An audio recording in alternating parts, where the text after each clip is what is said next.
ایک تاجر نے سستی سی نیل پالش برآمد کر لی جو تھوڑی دیر کے بعد ہی اتر جاتی تھی۔ وہ مارکیٹ میں نہ چل سکی اور اس تاجر کا بہت نقصان ہو گیا۔ وہ پریشان حال مارا مارا پھر رہا تھا کہ کہیں اسے ایک دانا کا قول سنائی دیا کہ اگر جاہلوں پر حکمرانی کرنا ہو تو ہر باطل پر مذہبی غلاف چڑھا دو۔ وہ بے حد خوش ہوا۔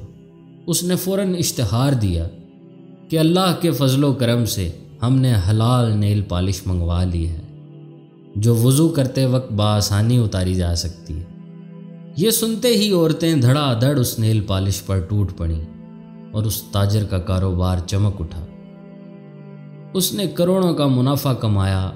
ان پیسوں سے اپنے لیے ایک عظیم الشان محل تعمیر کرایا اور اس کے دروازے پر ایک تختی لگوائی جس پر لکھا تھا ھذا من فضل ربی۔